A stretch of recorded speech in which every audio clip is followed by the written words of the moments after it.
Le Grand Matin Sud Radio, la vérité en face.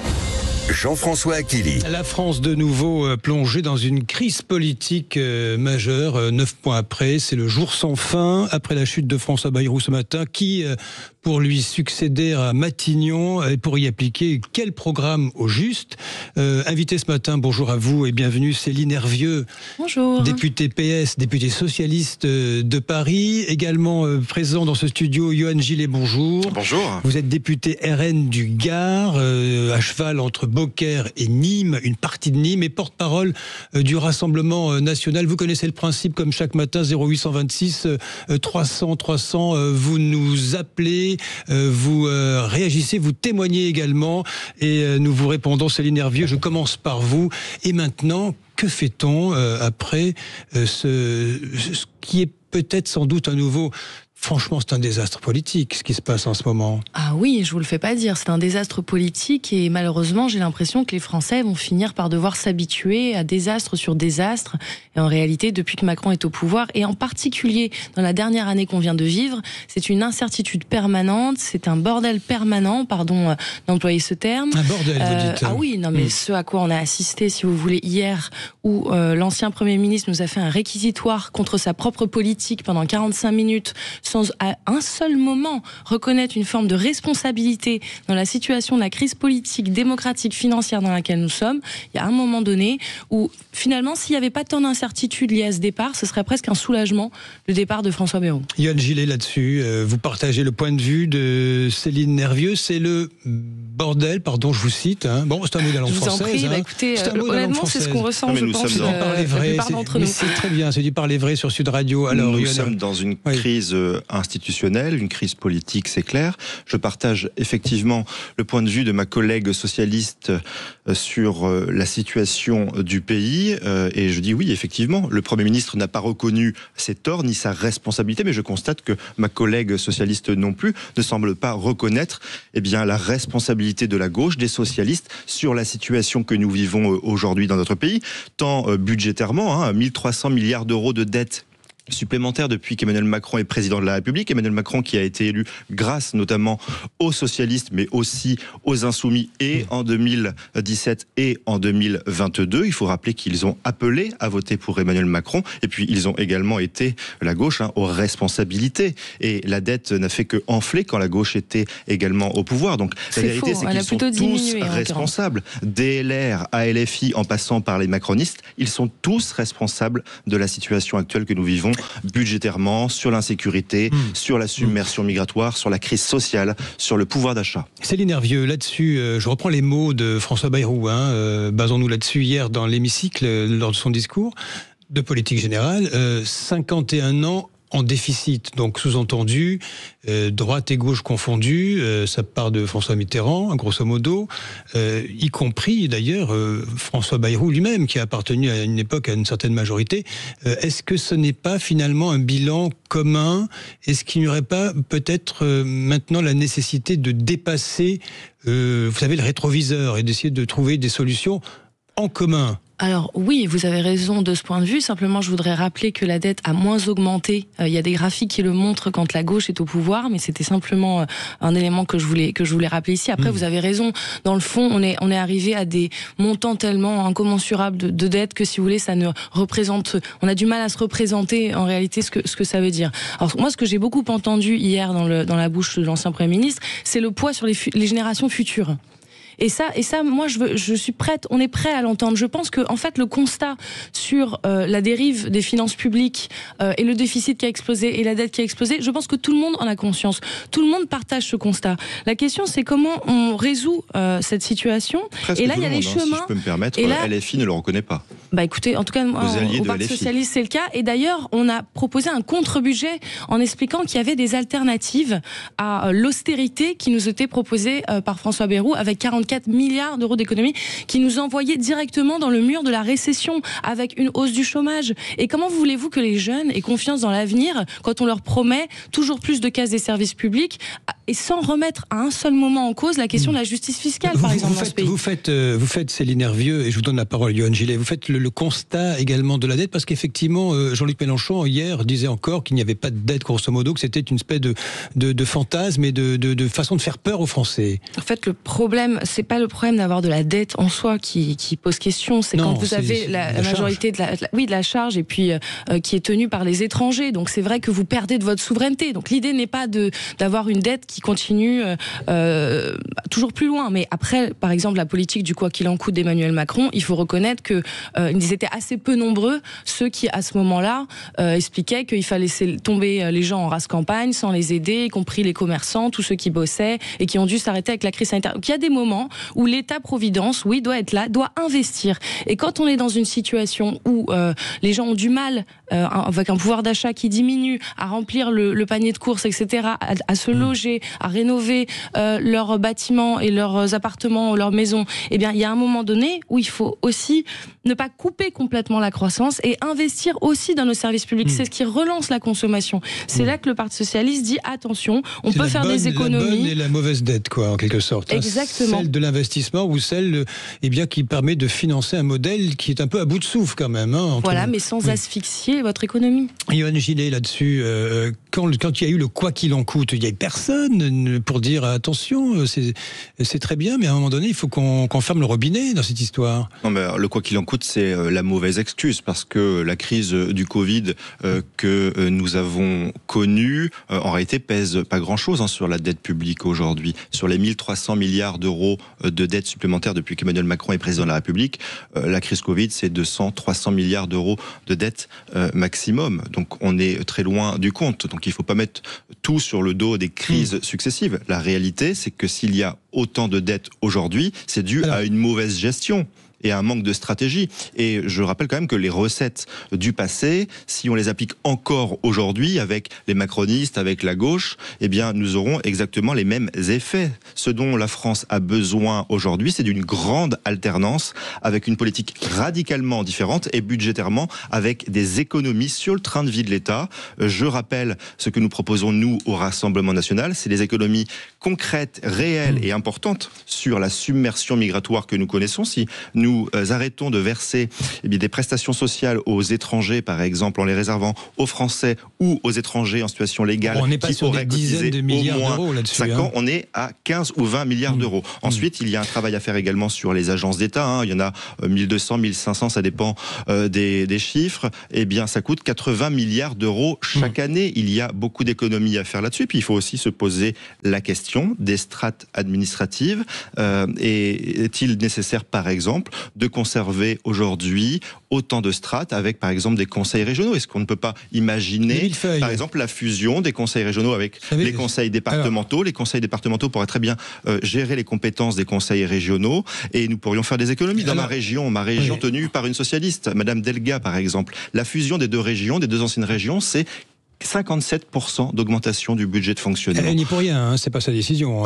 Si, excusez-moi, sur la fusion, non, encore qu'elle était ministre à l'époque, donc elle a une part de responsabilité, mais la mauvaise gestion de la région Occitanie, 57% d'augmentation suite à une fusion de régions, elle en est bien responsable. Ça prouve d'ailleurs, s'il le fallait, que Madame la Delga gauche est très appréciée dans sa région et justement elle a fait énormément d'investissements, notamment dans les transports. Et elle a un bilan qui est autrement plus intéressant que le vôtre dans vos considérablement justement les investissements. Parce que le poids de la dette dans la région Occitanie, qui a été multiplié par 4 depuis qu'elle est présidente de région, est dramatique. Céline Hervieux, le constat sur le millefeuille, sur, au fond, certaines aides aux entreprises dont il faudrait faire le tri, François Bayrou l'a dit devant la CFDT, certaines niches qui pourraient disparaître, il est assez commun, assez partagé en réalité. Est-ce qu'il n'aurait pas fallu que quelque part, pardon d'insister, c'est pas du tout une vision, on va dire, idéaliste de la question politique qui nous traverse, mais qu'on se mette à table, qu'on se dise, allez, sur un paquet, si je puis dire, de réformes acceptables par tous, on y va, et on verra pour 2027, chacun ira sur son chemin. Ça n'a pas été fait, ça n'a pas été possible. Ah, mais je vous confirme, ça n'a pas été fait, mais vous savez que, en fait, depuis le mois de juillet, on attend, puisque François Bayrou nous avait présenté son budget à peu près à la mi-juillet, on attend qu'il décroche son téléphone pour appeler les responsables des groupes d'opposition. Que nenni! Il n'a appelé personne et après il a expliqué que c'est parce qu'ils étaient en vacances ou... Non, la réalité c'est qu'il ne voulait pas négocier. Et ce que vous dites, vous avez parfaitement raison. Le Parti Socialiste, je vous le disais à l'instant, a un contre-budget avec un volet d'économie, un volet d'investissement et un volet effectivement de hausse d'impôts pour les plus aisés dans ce pays. Contesté de la même façon que tout le monde et que tout le monde se conteste mutuellement dans cette histoire. Ah non, mais alors si vous voulez, le Parti Socialiste, puisqu'il faut voir devant nous maintenant aujourd'hui, on a ce contre-budget qui est prêt. Vous avez parlé de certaines niches fiscales, vous avez parler des aides aux entreprises. Les principales lignes de ce contre-budget, ce serait intéressant de le savoir. Ah oui, alors je vais vous expliquer, parce que ça vous intéresse, n'hésitez pas à regarder de plus près. Donc d'abord, il y a la taxe Zuckman, la fameuse que vous connaissez, qui permet de récupérer 15 milliards d'euros sur justement ceux qui ont les plus gros patrimoines, plus de 100 millions d'euros de patrimoine. Des économies, les rapports d'Osière qui montrent effectivement que le train de vie de l'État, il y a sans doute des choses à revoir, et de l'investissement dans nos services publics. Allez, merci tous les deux pour l'instant. Gardez vos arguments. 0826 300 300, j'attends vos appels dans La Vérité en face. Vous avez sans doute un regard à porter sur ce qui se produit ou ce qui n'arrive pas à se produire justement à la veille. Je rappelle de la mobilisation baptisée Bloquons tout. Allez, à suivre la vérité en face sur que fait-on après François Bayrou. Il est 9h30. Le Grand Matin Sud Radio, La Vérité en face. Jean-François Aquili. Vous connaissez le principe 0826 300 300. Vous nous appelez pour débattre de la situation politique. Céline Nervieux, députée socialiste de Paris, et Johan Gillet, député Rassemblement National du Gard. Tiens, Emmanuel Macron, qu'est-ce qu'il doit faire à vos yeux? C'est la question que je vous pose, mais tout d'abord, je vous donne la parole à Didier. Bonjour à vous, Didier. Ah, il n'est pas là, Didier. Il n'est pas encore. On va l'avoir dans un instant. Un petit problème de communication. Céline Nervieux, Johan Gillet, qu'est-ce qu'il doit faire, Emmanuel Macron?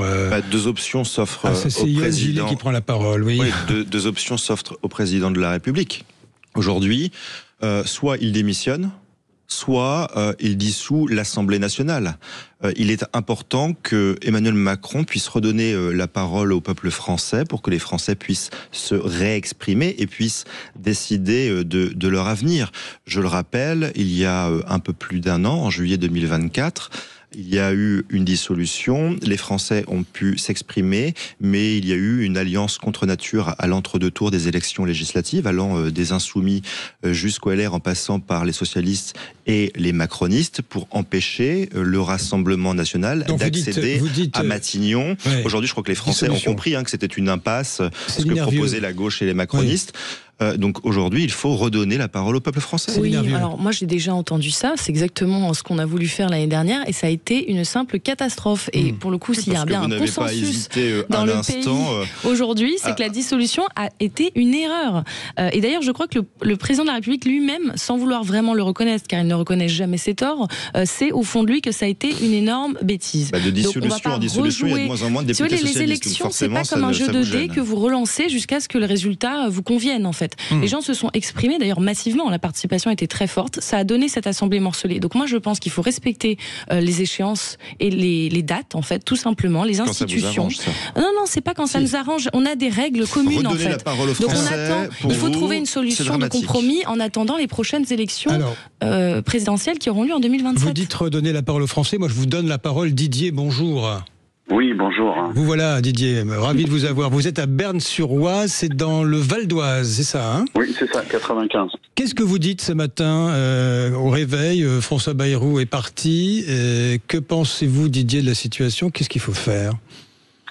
Moi, la situation, ça va être la même que ça l'a déjà été, c'est-à-dire que on peut pas faire grand-chose aujourd'hui tant que Macron reste au gouvernement, il restera jusqu'en 2027, parce que personne ne fera partir, il est trop fier pour partir d'ailleurs, donc on peut pas faire grand-chose. La personne qui sera nommée Premier ministre demain, elle aura toujours pas la majorité, quelle qu'elle soit, donc ça veut dire que le parti, lui, qui sera au gouvernement demain, eh bien, malheureusement, comme il pourra pas faire ce qu'il a à faire, et ben en 2027, il sera mort. Et puis voilà. Et puis on recommence. Et puis donner la parole aux Français, c'est bien gentil, mais de toute façon, on la respecte pas. Donc on n'a jamais respecté cette parole, donc ça sert à rien en fait. Qu'est-ce que vous faites dans la vie, Didier ? Moi, je suis chef d'entreprise. J'ai une entreprise de traitement d'eau et de plomberie, de dépannage. Le chef d'entreprise que vous êtes s'inquiète de ce blocage institutionnel. Oui. Je vais vous dire, en toute sincérité, pas plus que ça, puisque les blocages sont permanents. Donc, on nous permet pas d'avancer aujourd'hui. Donc, mais ça date pas d'hier. Donc vous vous adaptez, Didier. Vous vous adaptez, j'imagine. On n'a pas le choix. En même temps. Qu'est-ce qu'il faudrait Vous voulez faire autrement? Qu'est-ce qu'il faudrait? Rebattre les cartes, mais de quelle façon? On peut pas, rebattre les cartes. Il faut avoir des bons joueurs pour rebattre les cartes. On n'a que des mauvais joueurs autour de la table. Donc, vous voulez rebattre les cartes avec qui? Comment? Tout le monde se tape dessus. On peut pas, on sait pas prendre les bons dans chaque partie, dans chaque endroit, parce que tout le monde veut la place. Donc ça sera, je veux dire, rebattre les cartes, ouais, c'est gentil, c'est sympa. Mais à chaque fois, on a les mêmes joueurs autour de la table. Oui, c'est la bagarre générale à chaque fois. Didier, vous dites quoi ce matin? Il faut serrer les dents et attendre l'élection 18 mois, l'élection présidentielle. On serre les dents, on rentre la tête dans les épaules. Ouais. De toute façon, c'est pas rentrer la tête dans les épaules ou serrer les dents. C'est on continue ce qu'on a toujours fait, c'est-à-dire travailler, payer, et puis on attend 2027. Mais je suis même pas sûr que 2027 changera grand-chose. Tant qu'on restera, moi je vais être très clair dans mes propos, tant qu'on restera sous l'autorité de l'Europe et qu'on fera pas le nécessaire pour qu'on retrouve notre autonomie financière, on ne s'en sortira pas en fait. C'est ça le problème, c'est qu'à chaque fois il faut donner pour Pierre, allez, on redonne des milliards à Pierre, on redonne des milliards à Paul, et puis nous on serre les dents et on nous augmente nos impôts. Je vous sens résigné pour finir, Didier, je vous sens un brin résigné. Non, je veux dire. Je suis pas résigné, mais ce que je veux dire, c'est que on nous raconte la messe tous les matins et on nous explique qu'il faut qu'on crache au bâtinet. Donc arrivé à un moment, ça va bien, quoi. Ultime chose, est-ce que vous bloquez tout demain, vous-même? Nous on peut pas bloquer, tant que vous savez les petites entreprises artisanat, on peut pas bloquer. Nous, si on bloque, on mange pas. Donc voilà, c'est un peu c'est le vrai problème. C'est le vrai problème, en fait. Ce qu'il faudrait, c'est que tous les artisans et toutes les petites entreprises bloquent leur URSSAF seulement un mois à la Caisse des dépôts, et puis qu'on ne refuse pas de payer, mais qu'on bloque, et puis qu'on fasse descendre l'institution du gouvernement, c'est tout. Mais personne ne fera. Personne ne fera. Merci Didier pour ce regard sur la situation. Je rappelle, vous êtes chef d'entreprise. Merci. Vous nous appelez de Berne-sur-Oise, Johan Gillet. Il y a une forme d'attentisme, mais quelque part de lassitude aussi dans le pays. Bien sûr, alors je veux déjà, à travers Didier, saluer l'ensemble des chefs d'entreprise, des petites et moyennes entreprises, des artisans qui font vivre le pays, qui font tourner notre pays et qui vivent de vraies difficultés. Et comme le disait Didier, effectivement, qui sont surtaxés. J'entendais le message de Didier assez pessimiste sur la situation. Moi, je lui dis qu'il n'y a pas de fatalité, qu'avec une grande alternance et un changement radical de politique, les choses peuvent changer. Mais effectivement, si le président de la République ne tire pas la leçon de ce qui s'est passé ces derniers mois, eh bien, effectivement, il faudra attendre dans ce cas-là 2027 pour une véritable alternance. Mais je dis aussi à Didier que s'il y a une alternance, si demain Marine Le Pen est élue présidente de la République, que les Français donnent une majorité absolue au Rassemblement national, à l'Assemblée nationale, on pourra changer les choses parce que nous avons un programme radicalement différent. Et j'entendais le message également de Didier sur le poids de l'Union européenne qui nous impose autant de normes. Je dis aussi à Didier que nous, au Rassemblement national, nous avons dans notre programme le souhait d'inscrire dans la Constitution le fait que les lois nationales doivent être supérieures aux lois européennes, parce que c'est une évidence. Aujourd'hui, l'Union européenne fait beaucoup de mal à la France. Abdelak, vous nous attendez de Mont-de-Marsan. Un mot, Céline Hervieux, sur ce que disait Didier à l'instant, le chef d'entreprise qui est obligé d'avancer, qui ne peut pas s'arrêter demain, il ne peut pas bloquer demain. Absolument, oui. Non, mais il a dit deux choses que je trouve très intéressantes. D'abord, c'est que le résultat de l'année dernière n'a pas été respecté, c'est-à-dire que les gens vont voter massivement et derrière, on ne les écoute pas, on ne les entend pas, rien ne change. La même politique continue, donc ça c'est la première chose, et je partage avec lui ce constat amer. Et deuxièmement, il a expliqué une chose importante, c'est que c'est toujours les mêmes qui payent. et c'est toujours les mêmes qui doivent faire des efforts. Et c'est pour ça que, si vous voulez, que c'est pas du tout passé. Les dernières annonces de François Bayrou sur les jours fériés, par exemple, sur l'année blanche, sur le prix des consultations médicales, les gens se disent mais jusqu'où ça va aller? On paye toujours plus, alors que lui, justement, Didier, il a sa TPE-PME qui paye proportionnellement plus d'impôts que des multinationales qui derrière touchent des aides publiques, c'est-à-dire nos propres impôts. Donc c'est un serpent qui se mord la queue, et au bout d'un moment, les gens en ont marre de payer pour tout le monde et de voir en parallèle leurs services publics. C'est un peu manichéen d'opposer les petites entreprises aux grands groupes qui on les oppose pas. Eux aussi, au fond, tout le monde participe de l'économie. Voilà, mais évidemment, française, oui, mais il y a un moment donné, il faut de la justice. C'est-à-dire que vous ne pouvez pas avoir des grandes entreprises qui payent proportionnellement moins d'impôts alors qu'elles font plus de bénéfices potentiellement et qu'elles versent des dividendes, et des TPE-PME qui sont asphyxiées. François Bayrou était prêt à revoir, il le dit devant la CFDT. Il était prêt à revoir, mais il n'a rien revu. Donc c'est dommage. C'est normal, vous l'avez viré. On ne peut constater que le prélèvement c'est lui-même obligatoire... qui s'est auto-viré. Pardon, nous convoquer le 8 septembre, ça n'avait aucun sens de faire ça.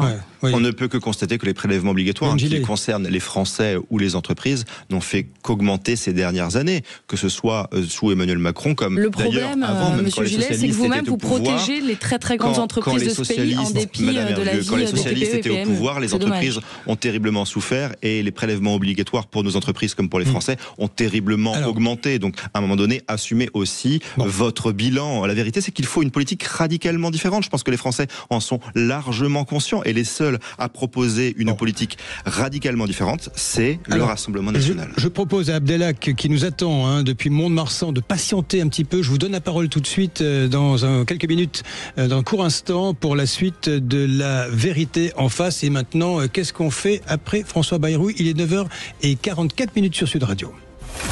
Le grand matin Sud Radio, La Vérité en face. Jean-François Achili. François Bayrou parti, et maintenant, que faisons-nous? C'est le thème de La Vérité en face sur Sud Radio ce matin, et je vous pose la question. Bonjour à vous, Abdelhak, et bienvenue. Vous m'entendez, Abdelhak, vous êtes là? Je sais que vous êtes là, Abdelhak. Oui, voilà, vous êtes là. Je vous en prie. Oui, vous êtes à Mont-de-Marsan, c'est pas à côté, Abdelhak, mais vous êtes bien à Mont-de-Marsan d'ailleurs, c'est sympa. Une belle région, on est tranquille, il n'y a pas de xénophobie, il n'y a pas de haine, on est tranquille. Alors, bon, qu'est-ce qu'on fait? Alors, écoutez, je suis un petit entrepreneur, vous savez, commerçant depuis 30 ans, né en France, fier de l'être, français. Voilà, et avec une richesse incroyable. Qu'est-ce que vous vendez? J'ai une station-service, j'ai aussi une boulangerie et j'ai une ferme, vous savez, pédagogique. Voilà, donc je suis un hyperactif. Oui, j'entends ça, oui. Qui cotise et qui est très très fier. J'ai pu étudier grâce au partage des citoyens français, et voilà, et ça m'a permis de me payer une scolarité. Je suis un enfant de l'assistance, et puis voilà, j'ai fait ma vie. On m'a aidé comme un oiseau, on l'aide à prendre ses ailes, et une fois qu'il prend son envol, je suis hyper fier aujourd'hui de cotiser pour mon pays. Ah, ça c'est bien, ça vous fait des belles journées d'ailleurs au passage, Abdelhak. Qu'est-ce que vous suggérez pour sortir de cette situation? Alors, je vais vous dire, moi je vais un peu vous choquer parce que vous me connaissez depuis un petit moment, j'interviens assez souvent, j'aime beaucoup votre radio libre.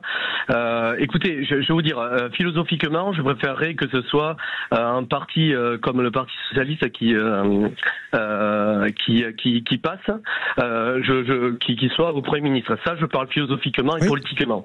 Et voilà. Mais après, j'ai envie d'essayer quelque chose de nouveau.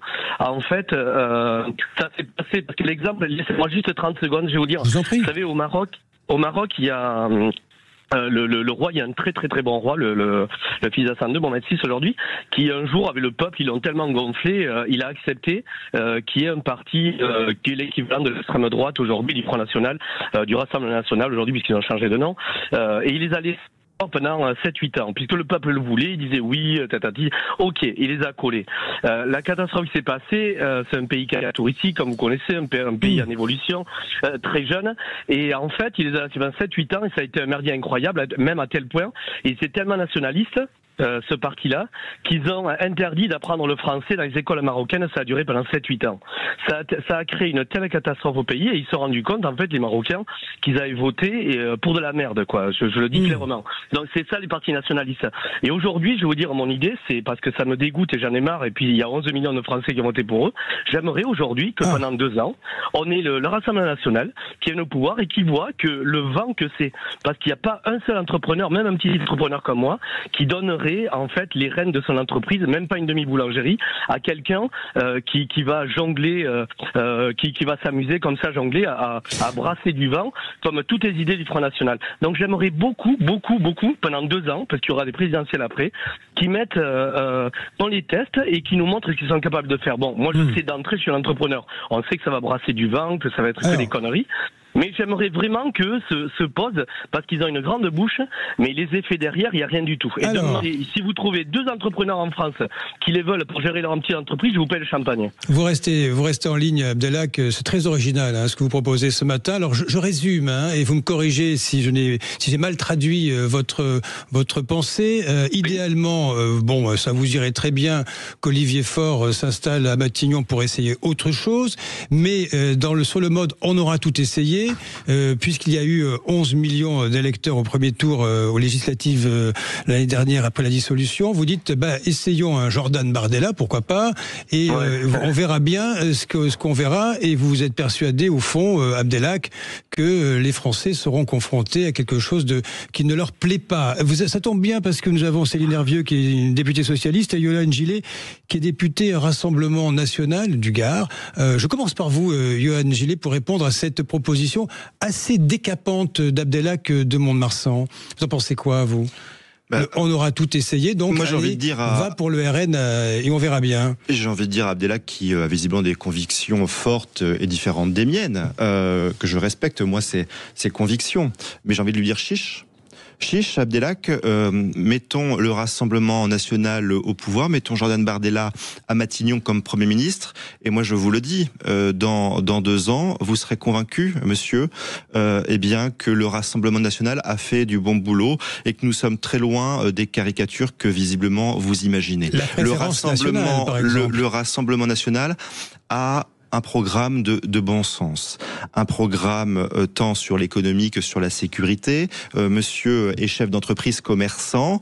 Je peux vous dire qu'il y a beaucoup de commerçants, de chefs d'entreprise qui souhaitent ardemment la victoire du Rassemblement national parce qu'ils savent que nous sommes en mesure, avec notre programme, de les protéger. Ce que nous voulons, c'est une stabilité pour notre pays, un essor économique, et nous voulons également rétablir l'ordre, remettre notre pays en ordre sur le plan économique, fiscal, migratoire, sécuritaire.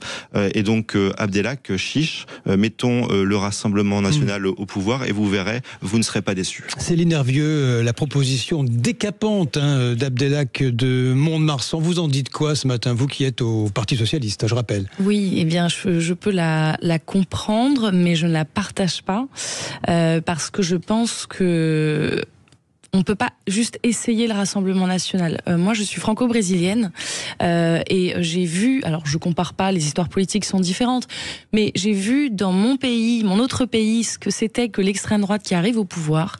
Et je peux vous dire que ces gens-là, quand ils entrent, on ne sait jamais quand ils sortent. Et on le voit d'ailleurs, malheureusement, on a beaucoup d'exemples comme ça. Le Rassemblement national, l'extrême droite, d'une certaine manière, on sait ce que ça produit parce qu'en fait, ils sont arrivés au pouvoir dans d'autres pays, pas plus loin que chez nos voisins italiens. Et on voit les reculs sociaux, les reculs sur les droits des femmes, les reculs sur les droits des étrangers. Donc il y a des choses qui peuvent se passer qui sont graves. Donc moi, en l'espace de 2 ans, moi je leur donne même pas 2 ans, si vous ça n'a voulez. vraiment aucun sens. Je ne veux pas. Moi, je veux la dire France est un grand pays. Attendez, je vous donne la parole, Yohann Gillet. Juste un court moment avec vous, Abdelhak, pour dire voilà, vous avez vu ce que vous avez provoqué sur le plateau quand même, hein. Oui, non, absolument. Mais parce qu'à un moment, si vous voulez, on en a marre. Nous, on est des entrepreneurs. Vous savez, s'il n'y a pas le privé, il n'y a personne pour financer le public. C'est aussi simple que ça, l'équation. Et je vais vous dire une chose. Mais quelle plaisanterie. Mais quel entrepreneur ou quel politicien dans le monde va vous proposer un gamin qui était archi-nasal l'école, comme Monsieur Bardella, qui a jamais travaillé de sa vie, qui a aucune expérience de rien. Son père, il est xénophobe au possible. Son grand-père, vous savez, il vit au Maroc. Il est tombé amoureux d'une Marocaine, donc il s'est converti. Son grand-père, donc il vit au Maroc et en fait, il livre des meubles et tout. C'est un très très bon artisan d'ailleurs. Et voyez, son gamin, il fait honte. Même au Maroc, si vous voulez, le petit Bardella, il fait honte. Et vous allez nous proposer ça pour un pays qui est sans doute le plus majestueux et l'un des plus grands au monde. Abdelak, merci pour ce témoignage. Vous êtes le bienvenu. Un exemple, monsieur Akili, quand même. Je remercie Abdelak de nous avoir appelé, d'avoir proposé cette solution décapante. Il y a très peu de temps tous les deux. Vite, une conclusion rapide en quelques secondes. Moi, je veux dire à Abdelak, essayer le Rassemblement national, c'est l'adopter. Vous savez, on nous faisait le même procès d'intention dans les municipalités que nous gérons aujourd'hui. Les maires RN comme ont tous été réélus. Par exemple, c'est vrai que ça se passe très très bien. Ont tous été réélus au premier tour parce que les habitants des communes tenues par le Rassemblement national, sont satisfaits très largement de la gestion que nous avons mis en œuvre. Et les habitants savent pertinemment de ces villes-là que nous ne sommes pas la caricature que certains voudraient faire de nous. On ne sait pas ce qui va se passer. On ne sait pas. On ne sait pas. C'est la conclusion de cette émission. C'est normal. Nous sommes tous en attente d'une décision. Absolument, mais les socialistes se tiennent prêts. On a un projet, et sont prêts un personnel à se compromettre une fois de plus,